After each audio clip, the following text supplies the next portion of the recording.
Antes de começar com as perguntas propriamente ditas, eu queria que cada um batesse o pique aqui na chegada do nosso painel.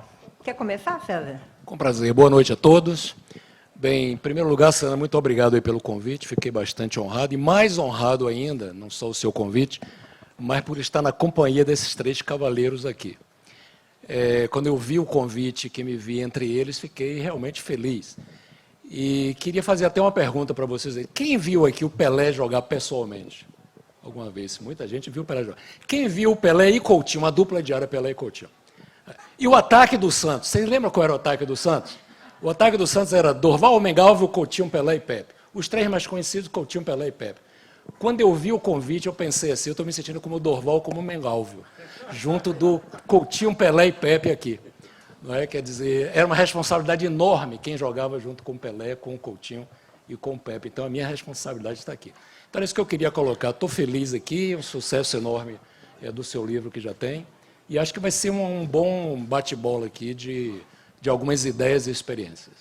Continuar aqui pela ordem, César. Pela ordem alfabética. Obrigado. Sandra, muito obrigado pelo convite. Estou aqui com o professor Cabreira. Quem não foi colocado com ele, teve aula com ele, como eu tive a honra de ser seu aluno, professor. Aprendi muito na sua aula, sempre muito bem avaliado. Henrique, amigo de longa data, parceiro de longa data nas questões de governança. Bom, Sandra, o que você fez na tua gestão no IBGC é histórico já, nas evoluções. Tem pontos que pareciam pétreos, como a remuneração de conselheiros. Você conseguiu fazer uma alteração antes da sua saída, né? Então, eu tenho tido o prazer de conviver com você ao longo desses anos. E o César, eu tive o prazer ou a dificuldade de substituí-lo num conselho onde ele estava saindo, né? Então, eu vou contar uma rápida história, bem rápida. Eu vou pedir licença para aquela piada do português que diz assim, tem um final levemente picante. Mas não é bem isso. Então, eu estava fazendo um assessment num conselho e estávamos falando naquele caso especificamente sobre o presidente do conselho, né?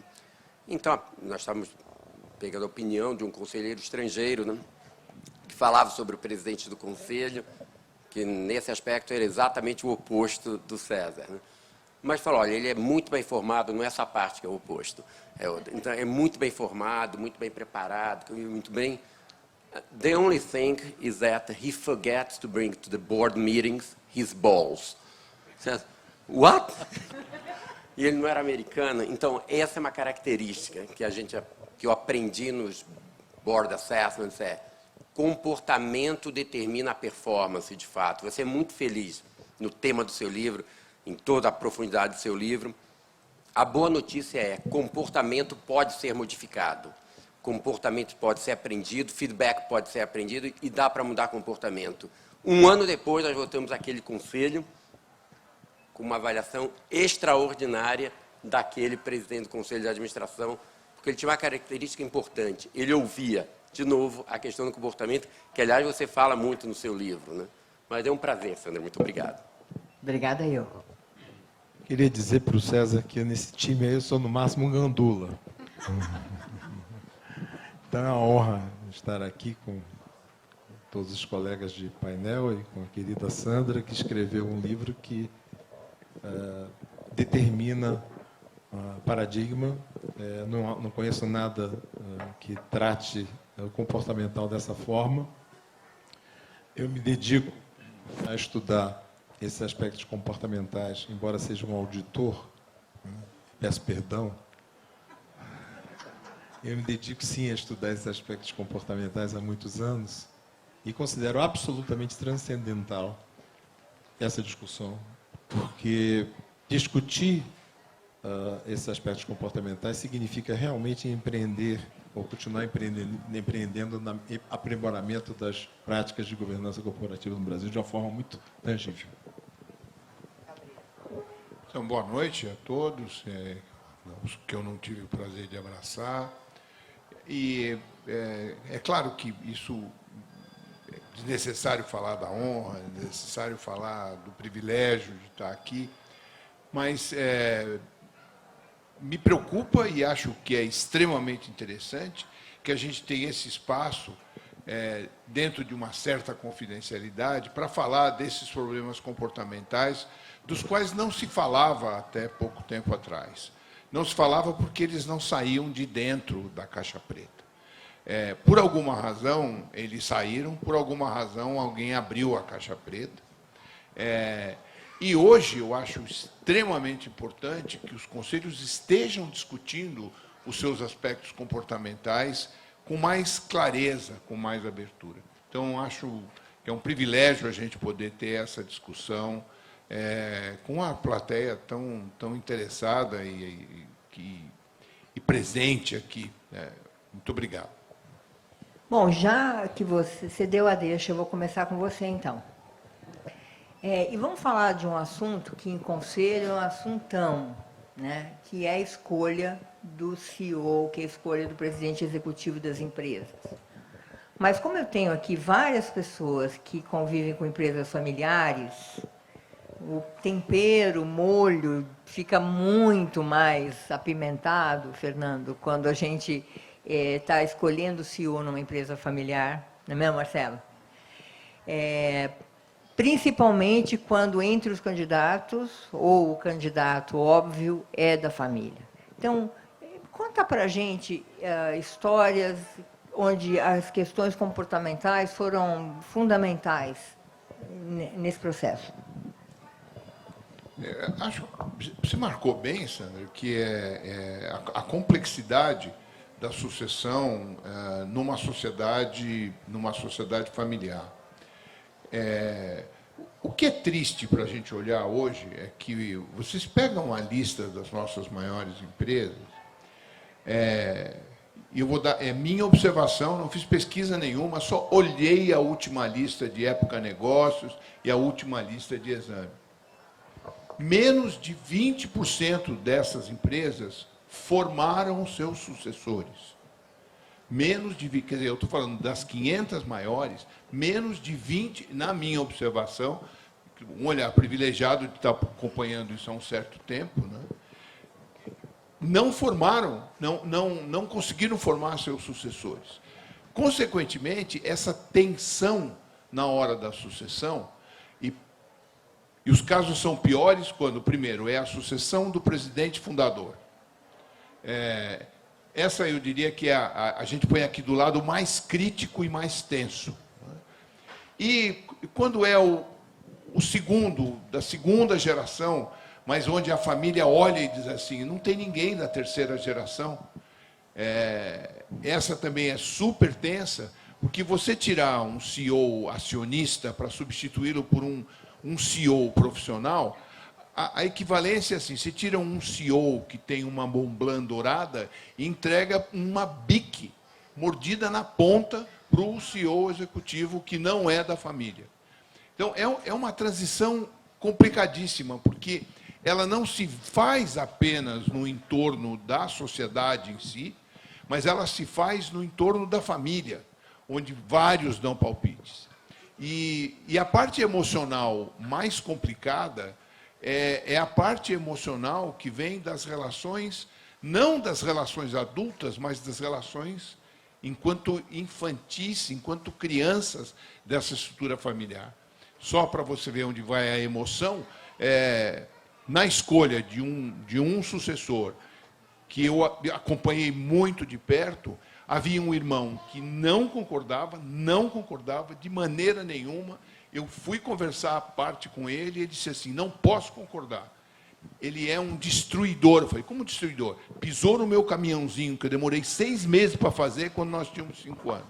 E nunca me pediu desculpa. Então, esse pisão no caminhãozinho atrapalhou todo o processo sucessório. E outras relações como essas. Outra parte emocional muito complicada é a parte das mães. Quando as mães estão fora do processo de gestão familiar, mas intimamente ligadas à condução da família. Porque a mãe, ela diz, ele não. Ele não, porque tem que ser o mais velho. Ou tem que ser fulano, que é o mais querido. Então, a emoção, tudo aquilo que se apresenta como racionalidade, ele é disfarçado. Porque dentro, as relações são todas emocionais. São todas geridas por emoções do passado, do presente e algumas emoções do futuro. A gente vai conversar mais para frente. Fernando, que emoções fortes você viveu aí na escolha de CEOs pelos conselhos? Tem todo tipo de emoção, mas eu concordo com o Cabreira no que ele falou. Eu acho que eu trago uma visão um pouco mais otimista. Eu acho que tem melhorado bastante. O processo de sucessão de presidente tem sido cada vez mais profissional. Tem todos os ingredientes emocionais que você citou. Tem muito, às vezes tem um pouco de teatro, tem drama, tem realidade, mas é convivência, por exemplo, entre irmãos. Às vezes é delicioso já no conselho, com 3 irmãos que se adoram, mas são 3 irmãos e trazem esses ranços, essas emoções do passado. Mas eu vejo cada vez mais profissional o processo de sucessão.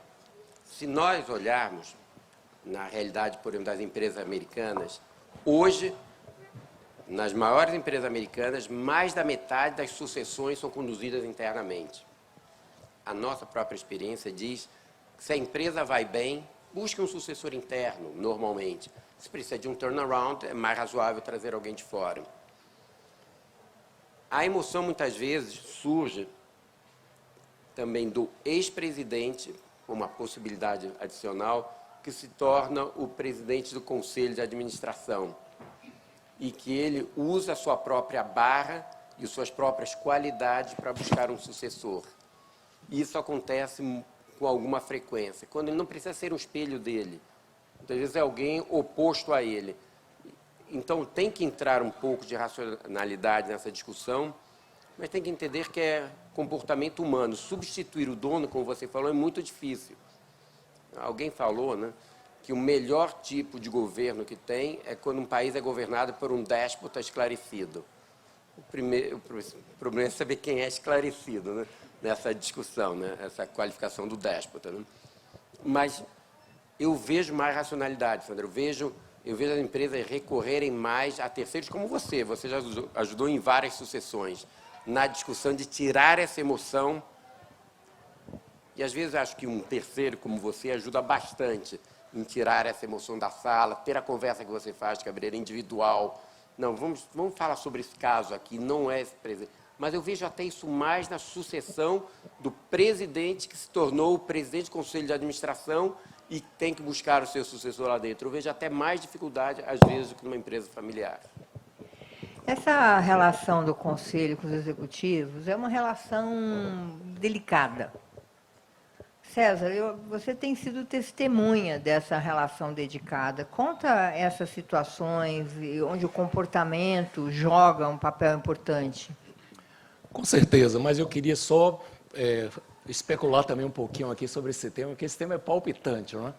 E emocionante, antes de entrar nesse assunto, que é o seguinte, eu continuo afirmando assim, a sucessão continua sendo o calcanhar de Aquiles da maioria das nossas empresas.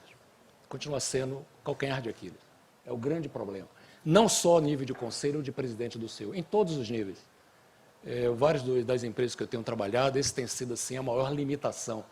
Realmente as pessoas terem a capacidade de formar outros líderes.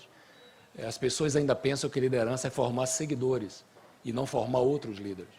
E a sucessão continua sendo um fracasso na maioria das empresas. Poucas são aquelas que investem no longo prazo para fazer a sucessão.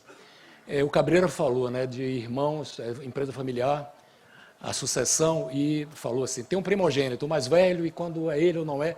Eu vivi recentemente uma situação assim, em que a escolha, por motivos óbvios de competência, etc., é que o sucessor não deveria ser o primogênito. Se especulou muito, deveria trazer de fora ou alguém da família, mas tem um da família excepcional. Só que o cara é número 3 na ordem de nascimento. E não foi fácil, não é? Você convencer o sistema de que aquele era o mais qualificado e por isso deveria ser, e não por antiguidade, não porque nasceu primeiro, não é fácil. Então veja uma situação dramática. Aí, em determinado momento, eu estava costurando essa solução com os fundadores da empresa, com a família, com outros, que também a família tem profissional, quer dizer, uma coisa tem que ser costurada. Ao conversar com um da família, que no final a solução foi assim, então vamos criar um conselho, para esse conselho vai o primogênito, e o outro executivo, que tem um DNA de executivo, fica com... É uma solução tecnicamente perfeita, ou seja, bem adequada. Mas na hora que fomos conversar com um desses aí, o cara disse assim, não, César, eu já estou convencido. Você está certo, sua argumentação está lógica, tal, eu fiz meu dever de casa, levei as coisas bem. Uma longa conversa, 3 horas, ele disse assim, agora você então pode conversar com o pessoal da outra facção. Facção, estamos falando de irmãos. Quer dizer, então voltamos à estaca zero. Então, nesse momento, quando eu vi essa palavra facção, não posso continuar dessa forma, tenho que voltar tudo, não é? Agora, voltando à sua pergunta, entre conselho e executivo, corpo dirigente. Eu trabalhei em alguns conselhos, né? No momento estou em um, comitê de pessoas de outro conselho, ajudei a formar 3 ou 4 conselhos, principalmente de empresas familiares, quer dizer, tenho alguma experiência, mas a maioria do meu trabalho tem sido mais contratado pelo executivo, né? Que às vezes, um dos pontos do executivo, que eu sempre pergunto, o que é que tira o seu sono, né? Onde é que está o pepino, onde é que as coisas não estão caminhando? E um dos pontos que executivos têm me dito que tira o sono deles é a relação com o conselho. Quer dizer, então a minha ótica é assim, olhando pela janela, mas olhando pela ótica do executivo, que às vezes pede assim, me ajude a estruturar a minha argumentação, me ajude a conviver melhor com o conselho. A gente tem que treinar as pessoas, eu tenho que então entrar na sala do conselho para entender como é que o conselho funciona, para não ficar uma coisa teórica, né? Para poder ajudar o executivo a se posicionar. E às vezes assim, é falta de comunicação, então temos aí. Às vezes é medo é um terrível.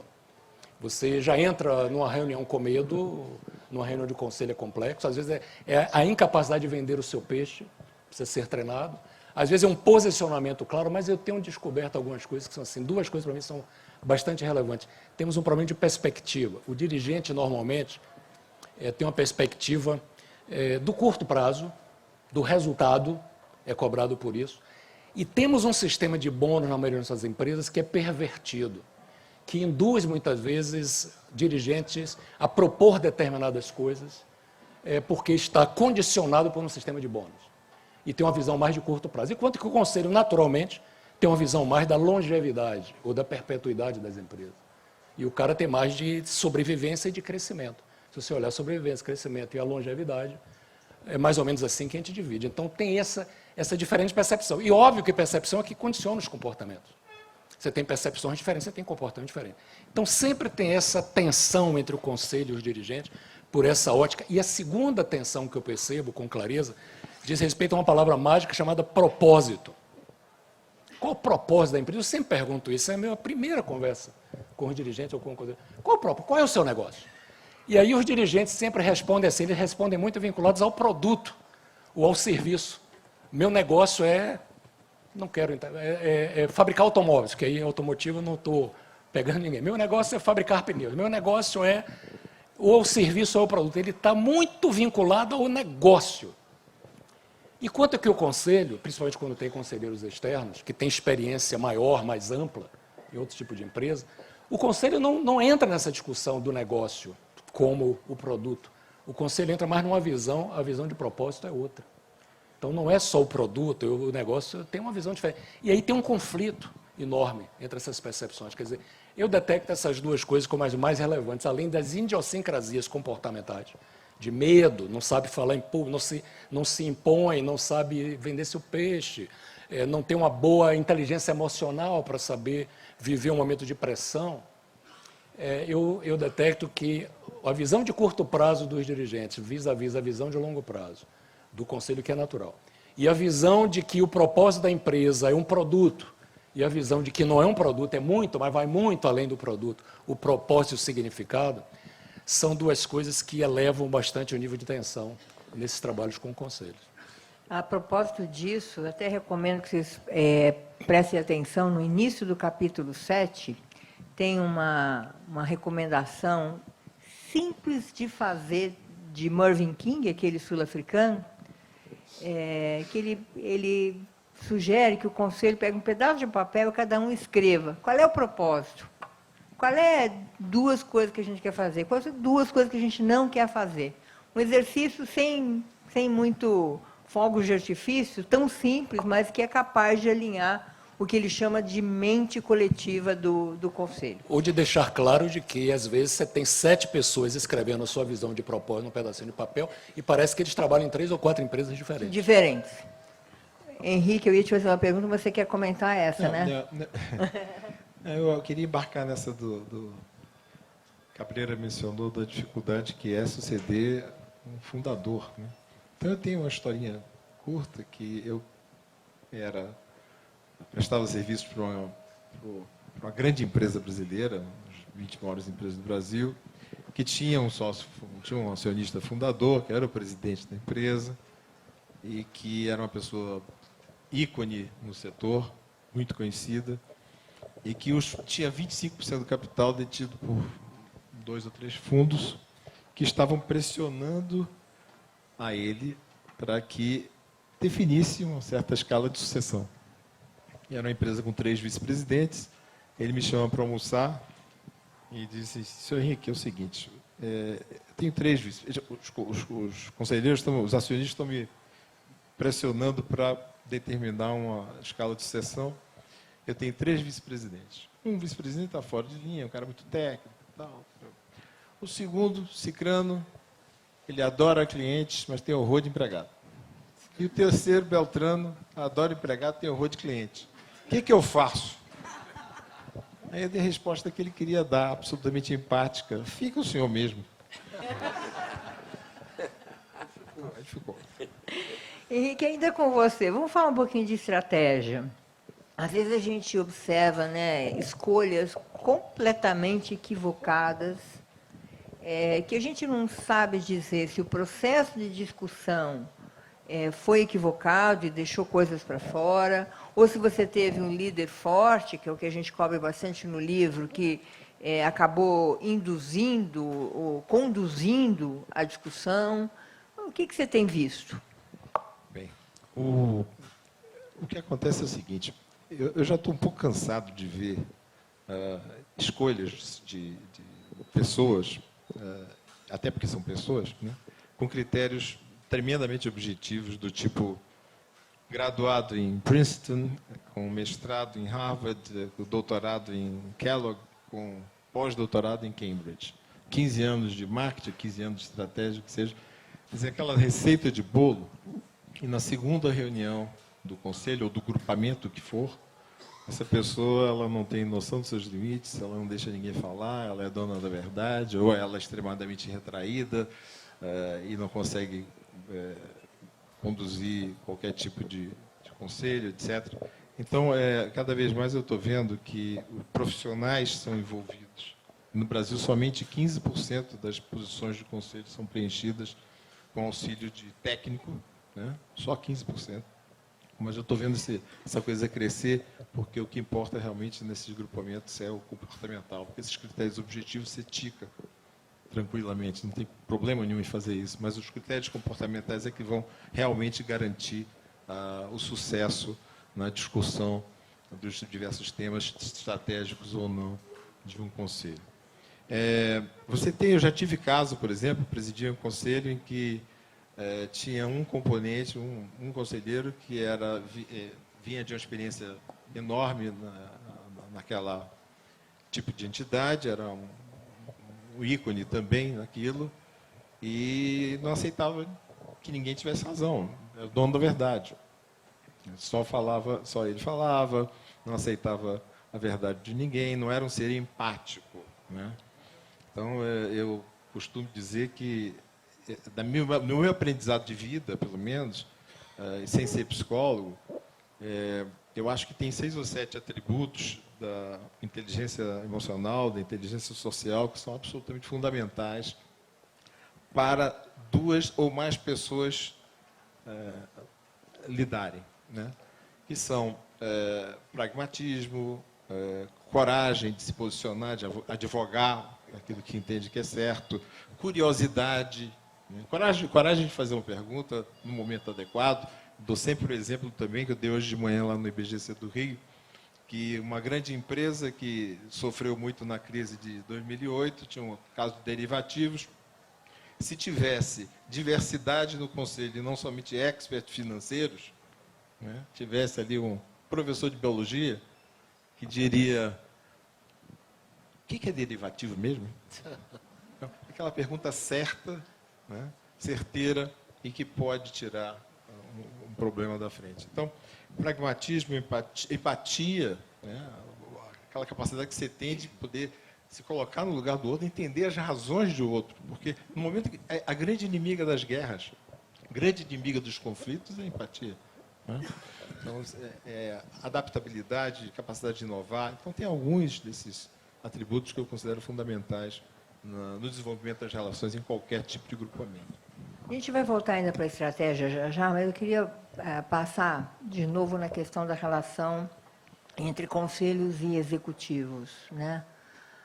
Às vezes a gente observa um diálogo surdo, né?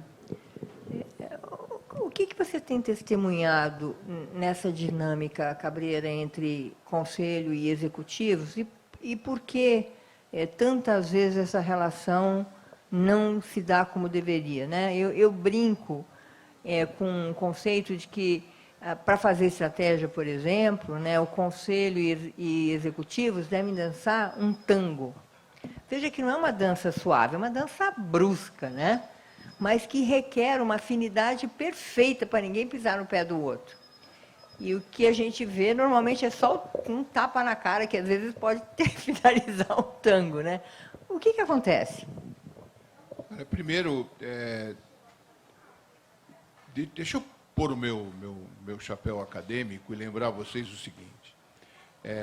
Toda essa discussão que se tem sobre governança e da relação entre executivos e acionistas, ela tem... A gente tem que olhar sobre a ótica do que se chama a teoria da agência. A teoria de agência, que foi desenvolvida em 1976 por 2 brilhantes professores americanos, ela diz com clareza o seguinte: os interesses, as informações que acionistas e executivos têm são assimétricos. Então, existe uma assimetria conceitual. Essa assimetria é uma assimetria de interesses, é uma assimetria de informações. Consequentemente, tudo que nós estamos fazendo de esforço, e tudo de esforço que a governança vem fazendo, é para melhorar e harmonizar essa relação assimétrica por definição. Nessa assimetria, nós temos que lembrar também que toda essa história da governança, esses 20 anos, vocês viram que esse próprio documento do Lord Canterbury é recente, né? Tudo isso passou a ser discutido no momento em que o acionista deixa de gerir a empresa, pela complexidade, pelo crescimento, pelo tamanho. No momento em que o acionista ainda geria a empresa, não precisava de governança. Em seguida, quando o acionista gere a empresa e precisa de fazer a coisa mais difícil para um acionista, que é, ao invés de ter pessoas de confiança, ter pessoas de competência, nós temos a primeira crise da relação entre acionistas e executivos.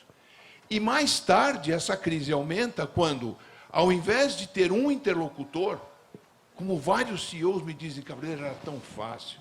eu abria a porta, sentava com ele, a gente conversava, estabelecia e acabou. Agora, eu tenho que preparar um monte de informação, um monte de relatório, um monte de paspalho sentado lá que não entende nada do negócio, e eu acabo trabalhando 30%, 40% para o conselho e não estou cumprindo as minhas atividades, e ao não cumprir as minhas atividades, este mesmo conselho acaba fazendo a minha avaliação. Eu sei que os senhores nunca ouviram ninguém dizer isso. Isso acontece muito na Namíbia, na Nigéria, né? Um pouco no Afeganistão, está melhorando lá. Então, é assim. A reação hoje é uma relação... Nós estamos aprendendo a este convívio. E quando o Conselho, e ambos precisam se preparar, como o César colocou, o Conselho precisa se preparar para essa relação com os executivos, sabendo que ela é assimétrica, e os executivos precisam se preparar para essa relação com o Conselho, para que ela seja mais aguda, mais objetiva, mais focada. Mas o momento de transição que nós estamos vivendo é um momento onde a relação é difícil, complexa, ineficiente e toma um tempo danado dos dois lados. Eu vou te perguntar de estratégia, César, mas eu quero trazer um conceito aqui. Eu fui entrevistar o César lá para o livro, tempos atrás, a gente almoçou, lembra? O almoço não terminava, porque a conversa foi longa. E ele trouxe um conceito que eu achei bárbaro, porque eu já tinha sido vítima disso, e eu até citei no livro, e citei que a ideia dele, ele falou de bullying em conselho.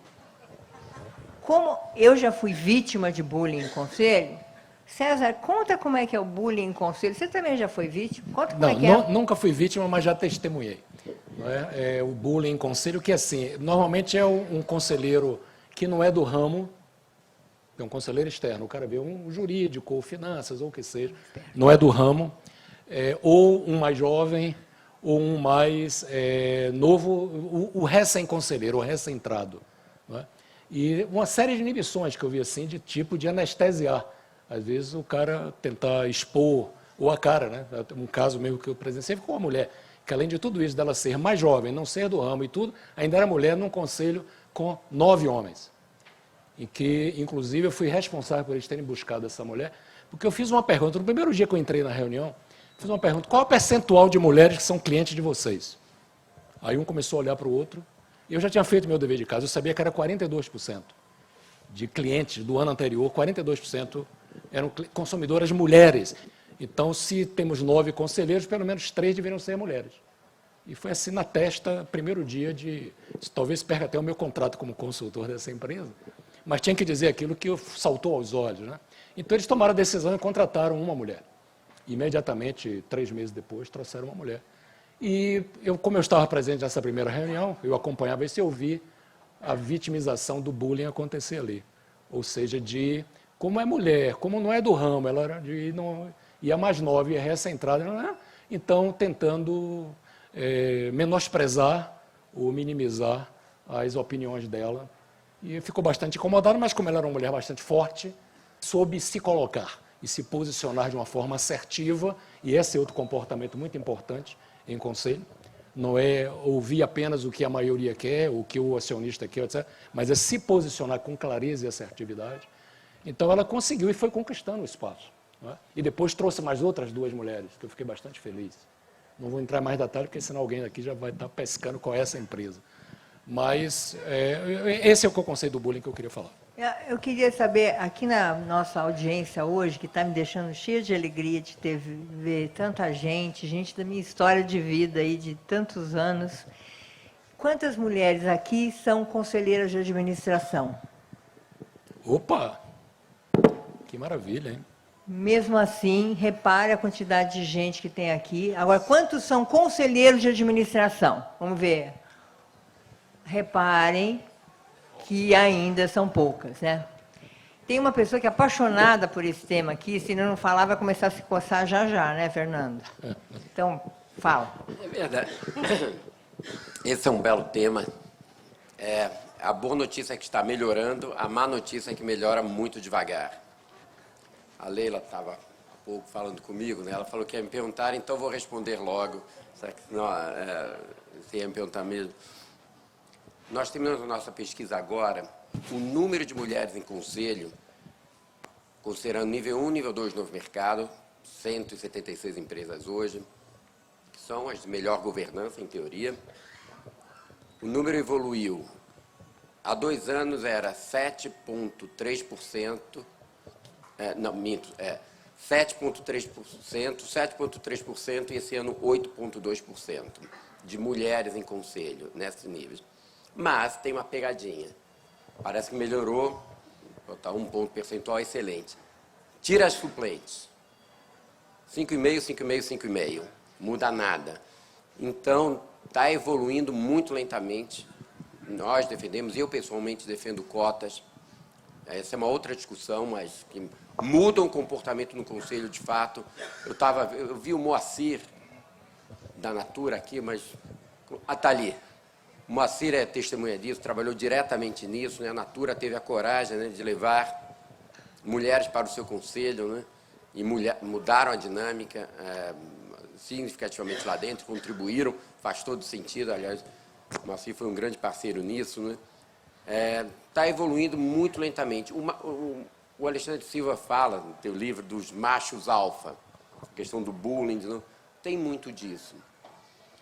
Mas tem, às vezes, o desconhecimento também, sabe, do que pode acontecer, de que existe um pool de mulheres já prontas. No nosso caso específico, nós temos que fazer aquilo que nós pregamos. O Fábio Barbosa repete muito aquela expressão, ele diz que não é dele, mas ele repete, tem tudo a ver com ele, né? As suas ações falam tão alto que eu não ouço o que você diz. Então, nós podemos dizer 1/3 dos nossos placements do Conselho são mulheres, nos últimos 3 anos.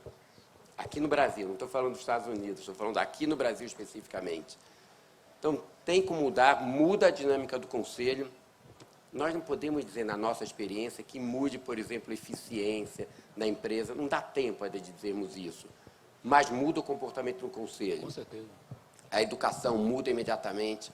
E tem outra coisa que, se é o certo a fazer, por que não fazer o certo? Então, está evoluindo, os conselhos estão mais abertos para isso, mas existe muito aqui o desconhecimento até desse candidate pool. Eu preciso só responder uma coisa para o Cabreira, que foi uma provocação que ele falou ali, muito bem feita, das sucessões poucas vezes feitas internamente nas empresas. E, de novo, aqui nós temos que, eu falei que eu defendo em muitos casos a sucessão interna. Eu posso falar de 3 casos específicos, são públicos, né? A B3, uma empresa ícone no Brasil, uma empresa muito admirada. Vamos lembrar que é BMF mais CETIP. Nós, contratados pelo Conselho de Administração, conduzimos a sucessão, sucessor interno. CPFL, está aqui a Gisele, que acompanhou isso muito bem lá de perto. Não, e tem 3 da Bolsa aqui. Tem, a Bolsa está muito bem representada aqui, a diretoria da Bolsa está aqui representada. Diretoras da Bolsa. Exatamente, né? Então, mas CPFL é a mesma coisa, sucessão interna. A Vale teve uma sucessão externa, os 3 casos muito bem sucedidos. A grande diferença, muito bem sucedidos do ponto de vista do mercado, não contamos nós. Nós olhamos o desempenho de bolsa, avaliação de analistas, etc., né? A grande diferença, quem fez o sucesso disso? Não fomos nós, foi o Conselho, foi o comportamento do Conselho, foi o funcionamento, mas foi o comportamento dos conselheiros que lideravam essa sucessão. Por exemplo, no caso da Bolsa, tinha lá o Pedro Parente, o Cláudio Haddad, que deu um show de como liderar esse comitê, o Quintela, o Berenguer. Posso falar dos outros? No caso da CPFL, Murilo Passos conduziu como presidente do conselho essa sucessão maravilhosamente, substituindo um ícone no mercado. No caso da Vale, o Gueitiro, a Eliane Lustosa, o Oscar, da Mitsui, o Fernando Buzo, do Bradesco. Eles tiveram o comportamento adequado. Depois eu posso falar um pouco desse comportamento na sucessão. Nós vamos parecer unidos, vamos estar todos trabalhando para a Vale, vamos parecer estar todos trabalhando unidos, não vai ter informação separada, tudo vai ser discutido aqui dentro. Então, esse comportamento do Conselho é que levou ao sucesso nesse caso. Mas eu tenho que chamá-lo de professor. Professor Cabreira, nas suas apresentações, você sempre fala da importância de formar sucessores internos. Dá para formar, dá para as empresas se prepararem. Deveria ser, de fato, a regra e não a exceção. Fala, E o Henrique. papel do conselho é fundamental nisso, né? Nesse estímulo. Para mim, estou absolutamente impregnado que eu sou parte de uma organização secular, onde estou há 42 anos e que parte do pressuposto que as sucessões são feitas internamente, há 168 anos. Né? Mas a coisa do bullying, eu entendo perfeitamente isso, mas outro dia eu visitei um presidente de conselho de um grande banco e que me dizia o seguinte: olha, mudamos tudo aqui agora. 30% do conselho tem que ser de pessoas que não tiveram jamais experiência no setor financeiro. 30%. Nós queremos. Então, leva a coisa da diversidade, e aqui eu tenho que ser politicamente incorreto, porque não gosto de cotas. Né? Mas eu vou te convencer. Tomou liberdade. Fernando, você é capaz de me convencer de tudo, sem dúvida Mas nenhuma. eu propus um critério para a cota, que é um dos critérios é assim, o consumidor, o percentual de consumidores daquele produto, perfeito. daquele Esse serviço. foi Esse é um bom muito- critério para a cota. Você foi muito preciso nisso, realmente.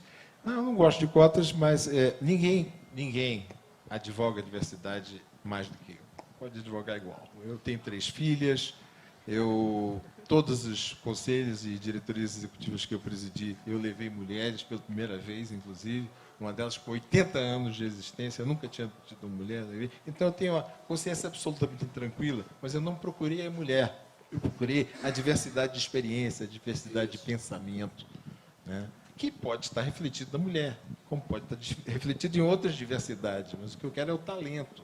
Quero o talento e quero a diversidade de experiência e de conhecimento. Eu quero falar um pouquinho que no livro a gente chamou de comportamentos deletérios. Palavrão, né? Mas aqueles comportamentos que a gente conhece, né? O conselheiro falastrão, o conselheiro que não lê o material, né?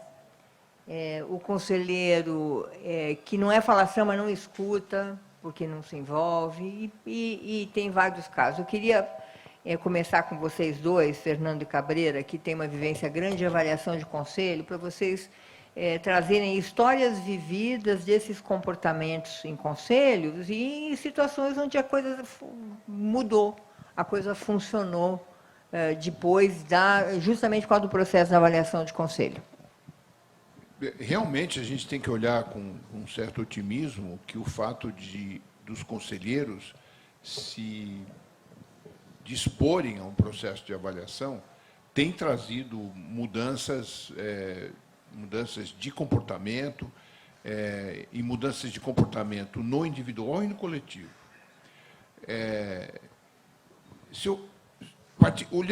Olhando o que mais eu tenho visto que incomoda, o que eu diria e que transcorre e acontece em vários conselhos, é a prolixidade, porque a prolixidade ela tira a concentração dos conselheiros, ela tira o foco e os remete nas situações onde é permitido o uso de celular. Você nota, você observa que, tirando o sujeito que está falando e enaltecido pela própria voz, todos os outros estão com o celular na mão. Então, a prolixidade é algo que se tem tentado, e é fácil de identificar, quando você faz uma rodada e pergunta sobre os comportamentos. O deletério, eu vou guardar o deletério aqui lá, mas os comportamentos inconvenientes, né? A prolixidade, ela aparece em primeiro lugar. E é interessante que ela incomoda mais do que a arrogância. Porque tem conselheiros que têm uma arrogância intelectual que ele não disfarça, às vezes não nas palavras, mas na linguagem corporal, né? As caretas, os movimentos, o torcer do corpo, né? Agora, é interessante que eu queria chamar a atenção depois da prolixidade, da arrogância, para um outro comportamento que tem sido muito destrutivo, que é o comportamento do pessimista profissional. Você conhece o pessimista profissional? Você chega e fala, bom dia, ele fala, você não sabe, pode chover daqui a pouco. Né? sempre o copo d'água meio vazio e tudo vai dar errado. Agora, tem pessoas que são naturalmente assim, apesar de terem outro conjunto enorme de competências, de conhecimento, mas, ao emitirem a sua opinião, caracterizam a opinião por um grande pessimismo. O pessimismo não tinha me chamado a atenção 2, 3 anos atrás. Você vai dizer, Cabreira, mas com o que nós estamos vivendo hoje, o cara tem que ser pessimista. Nós só temos 2 tipos de pessoas, os pessimistas e os realistas. Mas a verdade é que os pessimistas atrapalham muito a reunião de conselho. E o quarto é esse que nós mencionamos aqui de passagem, que é o professor de Deus. O professor de Deus, que conhece tudo, sabe de tudo, ele conhece de alpinismo a criação de rã. Qualquer assunto que você converse, o sujeito... eu gostaria de dar uma palavra sobre isso. Então, essa quarta figura atrapalha demais. Atrapalha demais. Numa dessas avaliações, só para a gente respirar um pouco, eu estava entrevistando um desses professores de Deus. E uma das perguntas muito comuns que nós fazemos numa avaliação, e a Sandra mencionou de passagem, é assim: você chega preparado para as reuniões, você lê a documentação, você estuda e vem com suas perguntas? Né? E eu comecei a pergunta assim: você chega preparado? Ele se levantou e disse assim: professor, eu sou preparado. Essa história da arrogância, né? Tem há uns 2 ou 3 anos, eu estava visitando um amigo no hospital e conheci uma pessoa do lado daquelas pessoas que gostam muito de ditados, enfim. Então ele dizia: você sabe qual é a melhor definição do arrogante?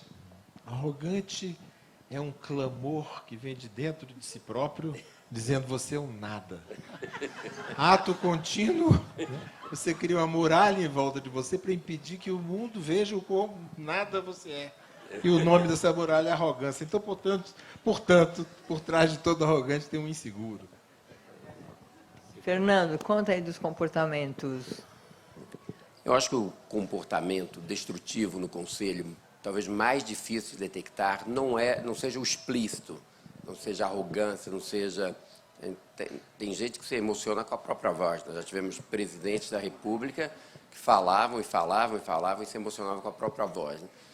Isso dá para levar, mas muitas vezes o pior comportamento o pior comportamento no conselho é o sujeito que não é explícito, que não conta o que ele pensa. Não é só não falar a verdade.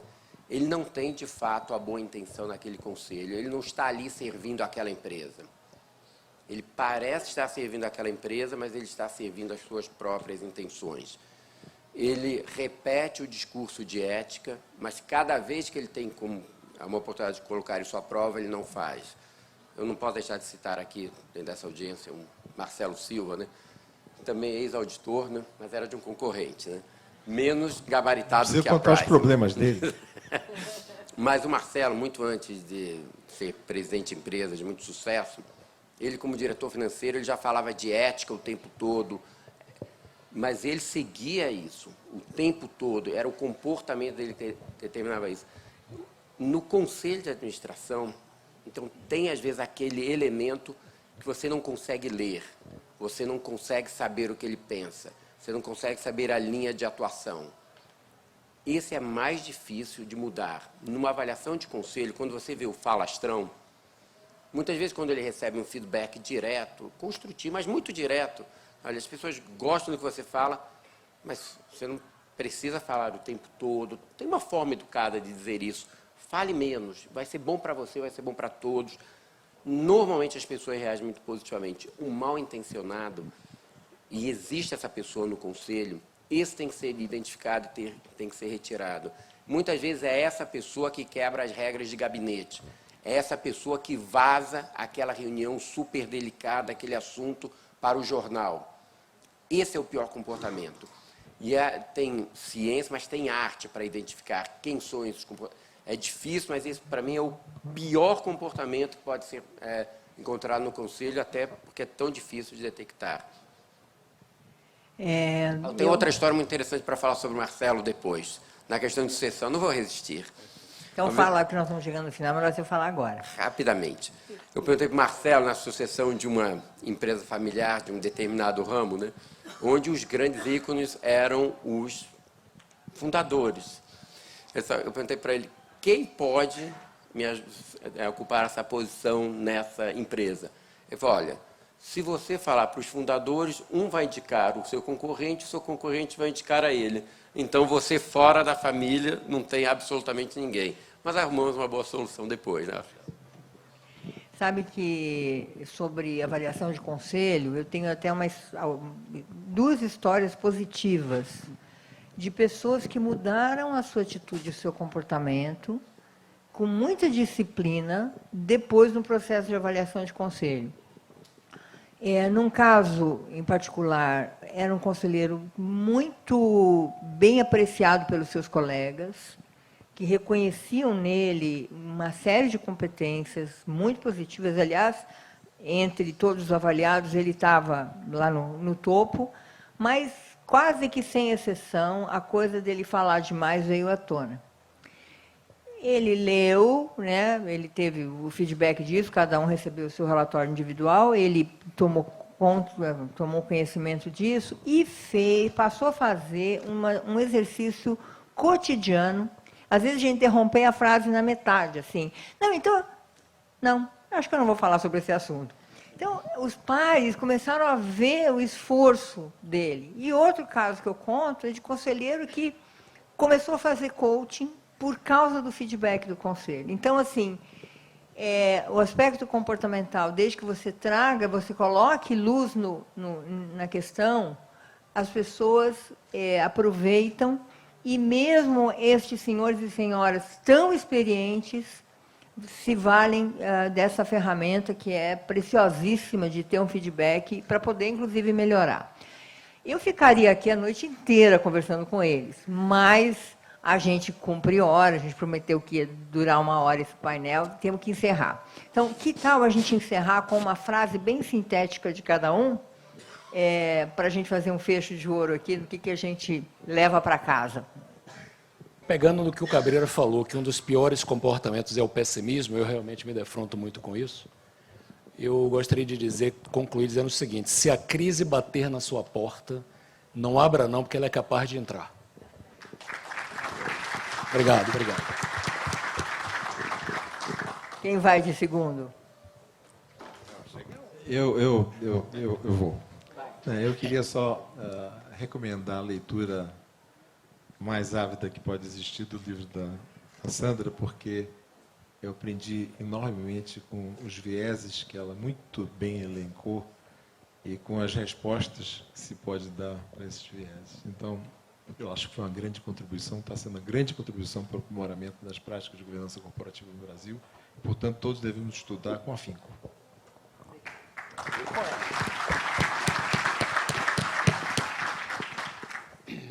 Fernando, acho que é você, porque estou vendo que ele já se... Eu estava esperando o gabarito sair, mas... Não.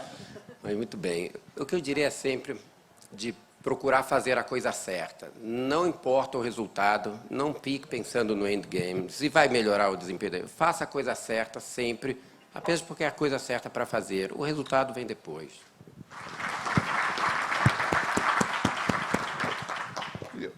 Olha a responsabilidade, hein, agora. Não, o que eu queria dizer a vocês é que o que os trouxe aqui é nitidamente o interesse pela governança.